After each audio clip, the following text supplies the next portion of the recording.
Hello students, आज हम class 6 जो है उसकी उसका यूनिट नंबर 1 जो है उसकी रिव्यू एक्सरसाइज करने वाले हैं। तो पिछली वीडियो जो हमारी थी उसमें एक्सरसाइज 1.2 जो है हमने कंप्लीट जो है सॉल्व की थी।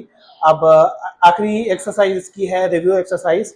तो इसमें क्वेश्चन नंबर 1 हमारे पास है फिल इन द ब्लैंक्स। तो इसमें 4 पार्ट हमें दिए हुए हैं, मिले हुए हैं। जो 4 पार्ट जो हैं इसमें हमें जो है फिल इन द ब्लैंक्स जो है वो सॉल्व करने हैं। तो सबसे पहले हमारे पास है कि if A is A B C then A B C are dash of a set. हमारे पास एक सेट है, सेट है वो हमारे पास ए जिसके मेंबर हैं ए बी और सी। तो इसमें ये कह रहा है कि ये ए बी सी जो है ये क्या है, तो ये जाहिर है इसके मेंबर हैं, या इसे हम जो है एलिमेंट्स भी कह सकते हैं। तो हम यहाँ पे एलिमेंट्स लिखते हैं। तो ये एबीसी जो है इस ए सेट के क्या है, एलिमेंट्स हैं। उसके बाद दूसरा हमारे पास है a set which has no element is called dash set. ऐसा सेट जिसमें कोई भी एलिमेंट ना हो उसे हम क्या कहेंगे, एम्प्टी सेट कहेंगे। उसके बाद हमारे पास अगला है a set which has limited number of elements is called dash set. ऐसा सेट जिसमें मेंबर्स जो है वो लिमिटेड हो, जो लिमिटेड हो उसे हम क्या कहेंगे, फाइनाइट सेट कहेंगे। उसे हम क्या कहेंगे, फाइनाइट सेट। उसके बाद लास्ट है हमारे पास if two sets A and B have dash elements. अगर दो हमारे पास ऐसे सेट ए एंड बी जो है उनके एलिमेंट जो है डैश हो, then they are set to be equal set. मतलब एलिमेंट कौन से हो, कैसे हो, जो हमारे पास जो है दोनों सेट को हम क्या कहें, इक्वल सेट कहें।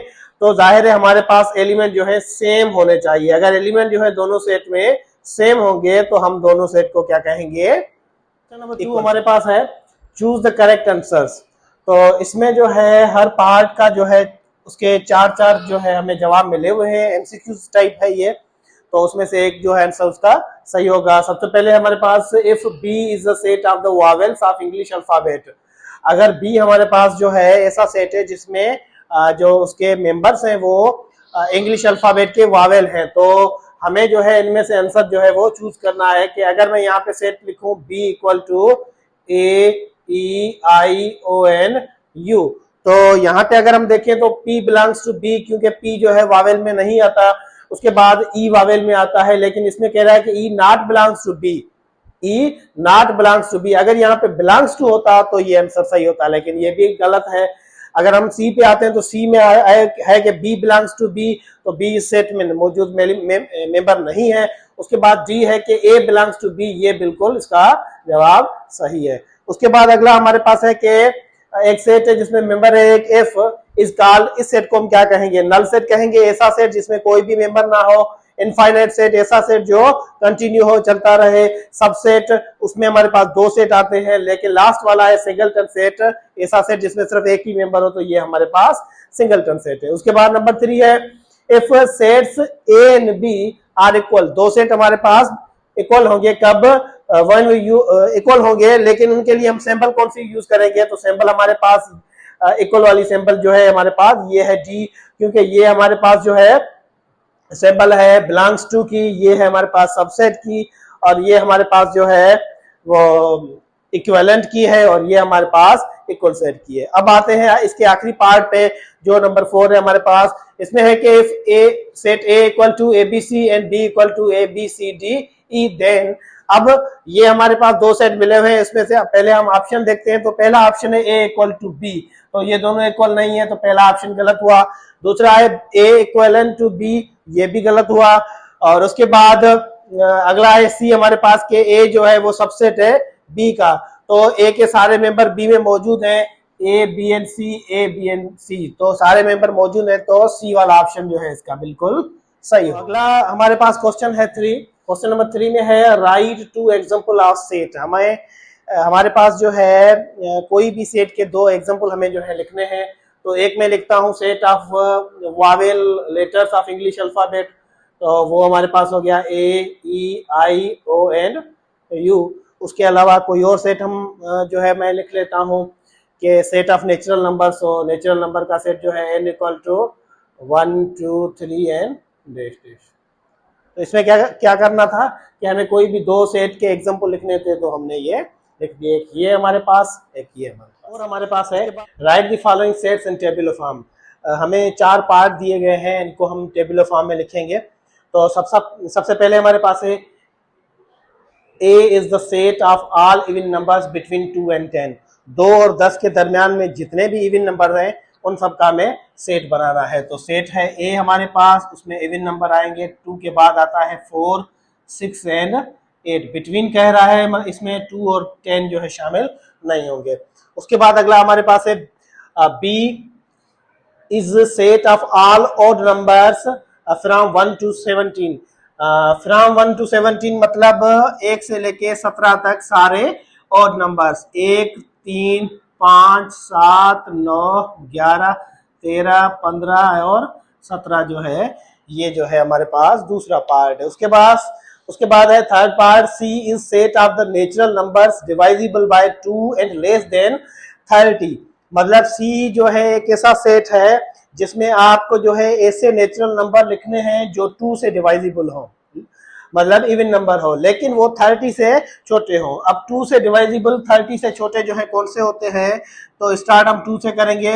2, 4, 6, 8, 10, 12, 14, 16, 18, 20, 22, 24, 26, 28। तो ये सारे नंबर जो हैं नेचुरल नंबर हैं जो 2 से डिवाइजिबल हैं। उसके बाद अगला हमारे पास है D is the set of month of a solar calendar beginning with letter J।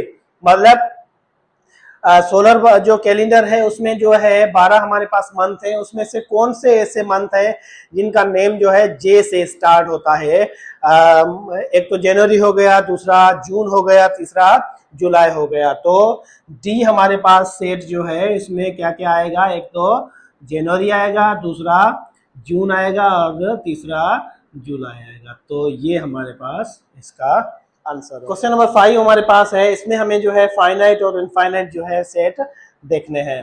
तो कौन सा फाइनाइट है, कौन सा इनफाइनाइट है। तो सबसे पहले हमारे पास है A is set of the members of your family. आपके फैमिली में जितने भी मेंबर हैं उनका सेट। अब फैमिली में जो है वो मेंबर 5 भी हो सकते हैं, 10 भी हो सकते हैं, 15 भी हो सकते हैं, 20 भी हो सकते हैं। तो ये हमारे पास सेट जो है कौन सा होगा, फाइनाइट होगा, क्योंकि हम जो फैमिली मेंबर जितने भी होंगे उनको हम काउंट कर सकते हैं।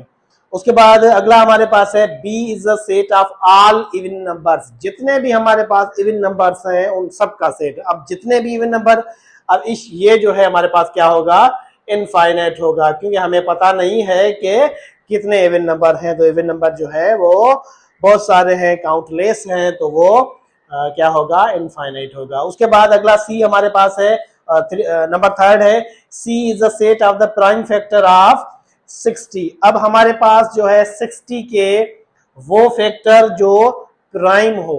अब सबसे पहले जो है हम इस प्राइम फैक्टर जो है इसे समझ लेते हैं कि प्राइम फैक्टर जो है कौन से होते हैं। एक हमारे पास नंबर्स होते हैं, नंबर्स जो है वो एक तो प्राइम नंबर होते हैं और दूसरे होते हैं कंपोजिट नंबर। अब प्राइम नंबर हम किसे कहते हैं, कंपोजिट नंबर जो है ये हमारा जो है अगला टॉपिक है और अगले जो है वीडियो में हम सीखेंगे, लेकिन थोड़ा सा जो इसका रिव्यू कर लेते हैं कि प्राइम नंबर हम किसे कहेंगे, कंपोजिट नंबर हम किसे कहेंगे।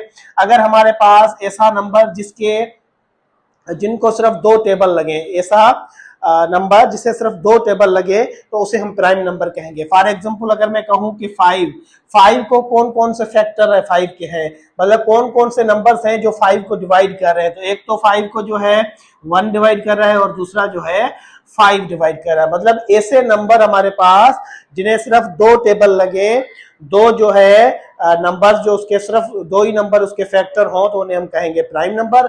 और ऐसे नंबर जिनको जो है टेबल 2 से ज्यादा लगे, ये 2 टेबल तो है हर नंबर को लगेंगे, एक 1 का और दूसरा जो है अपना खुद का जो है इटसेल्फ जो है एक 1 और दूसरा इटसेल्फ जो है, ये तो 2 हर नंबर को लगेंगे। लेकिन इनके अलावा कोई और टेबल लगता है तो वो हमारे पास नंबर क्या हो जाएगा, कंपोजिट हो जाएगा। अब इसमें ये कह रहा है कि 60 के फैक्टर। अब 60 के फैक्टर मतलब नंबर जो 60 है इसे जो है 1 का टेबल लग रहा है 60 टाइम्स, उसके बाद 2 का टेबल इसे लग रहा है 30 टाइम्स, उसके बाद 3 का टेबल लग रहा है ऐसे 20 टाइम्स, उसके बाद 4 का टेबल लग रहा है ऐसे 15 टाइम्स। इसी तरीके से इसके आगे भी जो है फैक्टर होंगे। तो कहने का मकसद ये है कि हमारे पास जो है ये सारे इसके फैक्टर जो है ये प्राइम भी हो गए, कंपोजिट भी हो गए, लेकिन इसमें से हमें जो है फैक्टर वो निकालने हैं जो सिर्फ क्या हो, प्राइम हो। तो अगर हम देखें तो 60 का 60 भी फैक्टर है, लेकिन 60 जो खुद जो क्या है, प्राइम नहीं है, वो कंपोजिट है। 30 भी है लेकिन वो भी कंपोजिट है, 20 भी है वो भी कंपोजिट है, 4 भी है वो भी कंपोजिट है, 15 भी है वो भी कंपोजिट है, लेकिन कुछ ऐसे इसमें बचेंगे जो क्या होंगे, इसके प्राइम फैक्टर होंगे। तो प्राइम फैक्टर का जो सेट है 60 को वो टेबल लगते हैं, 60 के वो फैक्टर जो हमारे पास क्या हो, प्राइम हो, तो उनका सेट जो है वो भी फाइनाइट होगा। उसके बाद अगला हमारे पास है D is a set of all multiples of 7, 7 के सारे मल्टीपल्स। अगर हम स्टार्ट करें तो सबसे पहले 7, उसके बाद 14, 21, 28, इस तरीके से ये चलता रहेगा, तो ये भी क्या होगा हमारे पास, इनफाइनाइट होगा। उसके बाद अगला हमारे पास है नंबर 5 पार्ट है E is a set of 1 digit natural number. 1 digit natural number का मकसद ये है कि मतलब ये है कि ऐसा नेचुरल नंबर जिसमें सिर्फ एक ही डिजिट हो, मतलब 0 से लेके अगर हम 9 तक कहें, 0, 1, 2, 3, 4, 5 से लेके 9 तक, ये सारे हमारे पास क्या है, 1 डिजिट है। ये क्या है, सारे हमारे पास 1 डिजिट है। तो नेचुरल नंबर 1 डिजिट वाले नेचुरल नंबर 1 से स्टार्ट होंगे। तो 1, 2, 3, 4, 5, 6, 7, 8 एंड 9, ये हमारे पास इनका अगर हम सेट बनाएंगे तो वो क्या होगा, ई सेट होगा, 1 डिजिट वाला नेचुरल नंबर। तो ये हमारे पास क्या होगा। क्वेश्चन नंबर 6 हमारे पास है which of the following are empty set. इनमें से हमें बताना है कि कौन से एम्प्टी सेट है। तो पहला पार्ट है हमारे पास L is the set of names of days of a week which starts with S. हफ्ते के जो भी 7 दिन है उनके नाम जो है वो ऐसे नाम का सेट जो एस से स्टार्ट होते हैं। तो Monday, Tuesday, Wednesday, Thursday, Friday, Saturday और संडे। सैटरडे और संडे जो है हमारे पास 2 आते हैं ऐसे नाम जो एस से स्टार्ट होते हैं, तो ये हमारे पास एम्प्टी सेट नहीं होगा। वो ज्यादा फॉलोइंग सेट आर एम्प्टी, तो ये सेट एम्प्टी नहीं है, तो हम लिखेंगे नॉट एम्प्टी सेट। उसके बाद अगला हमारे पास है F is the name of months of an year having 32 days. मतलब एक ऐसा सेट एफ का जो है, एक ऐसा सेट एफ नाम वाला एक ऐसा सेट जिसमें क्या हो, वो मंथ हो, किसी भी साल का वो मंथ हो जिसमें 32 दिन आते हो। तो मेरे ख्याल से कोई भी ऐसा मंथ नहीं होता जिसमें 32 दिन होते हैं, तो ये हमारे पास क्या होगा, एम्प्टी सेट होगा। उसके बाद अगला है हमारे पास M is a set of the odd numbers exactly divisible by 2। मतलब ऐसे ऑड नंबर्स जो एग्जैक्टली जो है वो 2 से डिवाइड हो, जिसमें रिमाइंडर जो है ना बचे। तो कोई भी ऐसा ऑड नंबर नहीं है जो हम 2 से डिवाइड करें जिसके बाद रिमाइंडर ना बचे। तो ऐसा कोई भी नंबर नहीं है जो एग्जैक्टली डिवाइजिबल हो। एग्जैक्टली डिवाइजिबल हो किससे, 2 से। तो ये भी हमारे पास क्या होगा, एम्प्टी सेट होगा। उसके बाद लास्ट है हमारे पास N is the set of prime numbers exactly divisible by 2। मतलब ऐसे प्राइम नंबर का सेट जो 2 से जो है एग्जैक्टली डिवाइजिबल हो। हमारे पास जितने भी 2 से वो नंबर डिवाइड होंगे जो इवन होंगे। ऐसे नंबर जो इवन हो वो 2 से डिवाइजिबल, एग्जैक्टली डिवाइजिबल होंगे। तो हमारे पास नंबर सिस्टम में सिर्फ एक ही इवन नंबर है, सिर्फ एक ही इवन नंबर जो है 2 जो है, only even number, only even number that is prime also। तो ये 2 जो है, जितने भी इवन नंबर हमारे पास है, बकाया जितने भी इवन नंबर्स हैं वो सारे हमारे पास क्या है, कंपोजिट है, सिवाय एक के। कौन सा, वो 2 जो है। 2 जो है सिर्फ एक ही इवन नंबर है जो सिर्फ प्राइम नंबर होता है। तो हम कह सकते हैं कि इसमें जो है एक मेंबर जो है आएगा, तो एक मेंबर आएगा, तो ये हमारे पास एम्प्टी नहीं होगा। ये हमारे पास क्या हो जाएगा, नॉट एम्प्टी। ये हमारे पास क्या हो जाएगा, नॉट एम। हमारे पास क्वेश्चन नंबर 7 है। तो इसमें है कि हमारे पास 4 सेट मिले हुए हैं, set A equal to D, set B equal to C and D, set C equal to A B and C, set D equal to A and B. ये 4 सेट मिले हुए हैं, चारों के अलग अलग से मेंबर्स मिले हुए हैं। अब सवाल ये है कि then which of the following statement are true और फॉल्स। तो आगे जो हमें स्टेटमेंट मिली हुई है उनमें से जो है कौन सी ट्रू है कौन सी फॉल्स है, ये हम देखेंगे और समझेंगे।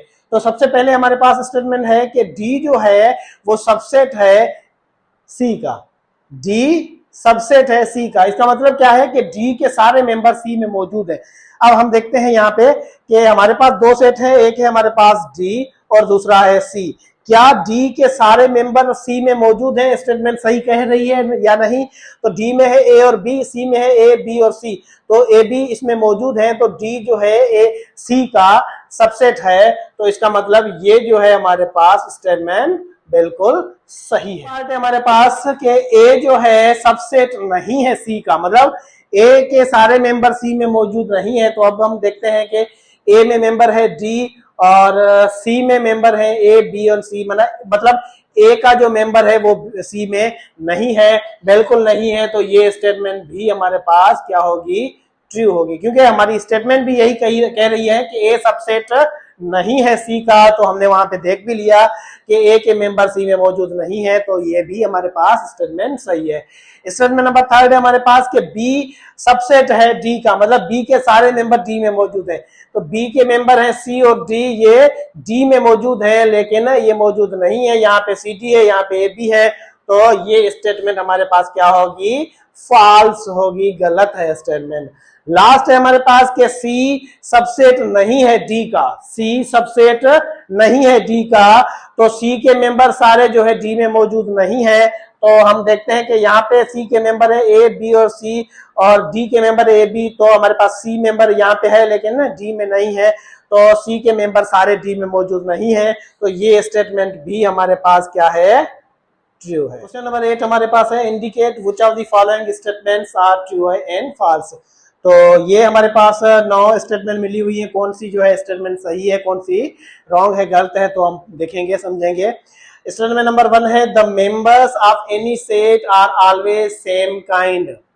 मेंबर्स ऑफ एनी सेट, किसी भी सेट के जो भी मेंबर होंगे वो एक ही सेम काइंड के होंगे, अलग अलग काइंड के जो है वो नहीं होंगे, हमेशा जो है एक ही काइंड के हम लिखेंगे। तो ये स्टेटमेंट हमारी जो है वो ट्रू होगी, ये स्टेटमेंट हमारी क्या होगी? ट्रू होगी। उसके बाद स्टेटमेंट नंबर 2 है the order of the elements of a set does not matter. Element जो होते हैं सेट में उनकी ऑर्डर जो है वो मैटर नहीं करती, मतलब अगर हम जो है 1 2 3 लिखते हैं या 3 2 1 लिखते हैं तो इसमें कोई भी जो मिस्टेक नहीं होगी, गलती नहीं होगी, मतलब ऑर्डर जो है उसका दारोमदार नहीं होता। तो ये भी स्टेटमेंट हमारी क्या होगी? ट्रू होगी। उसके बाद नंबर 3 है an object can be included in a set repeatedly, मतलब सेट के अंदर जो है कोई भी ऑब्जेक्ट जो है उसे हम रिपीट कर सकते हैं। मतलब अगर मैंने किसी सेट में 1 लिखा है तो 1 जो है मैं 2 टाइम्स लिख सकता हूं सेट में, तो ये बिल्कुल जो है गलत है, क्योंकि रिपीटेड मेंबर नहीं होंगे, अगर मेंबर रिपीटेड होंगे तो सेट वो नहीं होगा। नंबर 4 है any collection of object is called a set. किसी भी कोई सेट हम तब कहेंगे जब हमें कोई भी कलेक्शन मिलेगी, तो कोई भी कलेक्शन जो है मिलेगी वो सेट नहीं होगा, ये भी गलत है, क्योंकि जो कलेक्शन जो हमें मिलेगी वो एक तो वेल डिफाइंड होगी, जो दूसरी उसमें जो है मेंबर जो है वो डिस्टिंक्ट होंगे। उसके बाद नंबर 5 है the notation is a symbol to indicate membership of a set. ये जो सिंबल है ये हमारे पास किसके लिए इस्तेमाल होती है? मेंबरशिप के लिए, मतलब तो ये भी हमारे पास जो है क्या है? सही है। उसके बाद नंबर 6 है a well defined collection of distinct object is called set. ये तो डेफिनेशन है, बिल्कुल हमने पढ़ी है, तो ये भी क्लियर है। उसके बाद नंबर 7 है ए बी एंड सी का एक सेट बना हुआ है इज नॉट अ सेट। इसमें ये बोला है कि ये जो है सेट नहीं है, तो ये गलत बोला है, ये सेट है। उसके बाद नंबर 8 है the notation is a symbol to indicate membership of a set. अब मेरे ख्याल से ये नंबर 5 और नंबर 8 जो है दोनों एक जैसे दिए हुए हैं, तो बुक में भी ऐसे ही दिए हुए थे, मैंने जो है लिख लिए हैं। तो खैर तो अगर ये जो है सही है तो ये भी फिर सही होगा, क्योंकि दोनों एक जैसे ही सवाल है, तो ये सही है तो ये भी सही होगा। उसके बाद लास्ट है हमारे पास 1, 2 एंड 3 बगैर ब्रैकेट के, बगैर कर्ली ब्रैकेट के ये 4 नंबर हमें मिले हुए हैं, जिन्हें हम मेंबर भी कह सकते हैं। इस सेट, क्या ये सेट होगा? ये सेट नहीं होगा, क्योंकि इसमें जो है ब्रैकेट, ऐसी ब्रैकेट नहीं है, तो ये जो है हमारे पास रॉन्ग है। तो ये हमारे पास रिव्यू एक्सरसाइज नंबर 1 जो है आज कंप्लीट हुई। मुकम्मल जो है एक्सरसाइज के जितने भी क्वेश्चन थे, जितने भी पार्ट थे, ये सारे क्वेश्चन जो है मैंने आपको बिल्कुल जो है अच्छे तरीके से समझाए हैं। तो ये एक ही वीडियो में सारे जो है क्वेश्चन आ गए हैं। आपको अगर मेरी वीडियो जो है अच्छी लगी है तो लाइक करें, कमेंट्स भी करें। कमेंट से मुझे ये बताएं कि मेरा पढ़ाने का जो वे है, तरीका जो है वो कैसा है, आपको अच्छा लगता है या नहीं। उसके अलावा जो है जो भी मिस्टेक्स हैं आप बता सकते हैं, तो वो जो है कमेंट के जरिए मुझे बताएं, तो मैं अगली वीडियो में जो है वो मिस्टेक्स जो है दूर करूं। उसके साथ साथ जो है आप मेरे चैनल को सब्सक्राइब जरूर करें अगली वीडियो देखने के लिए। Good bye.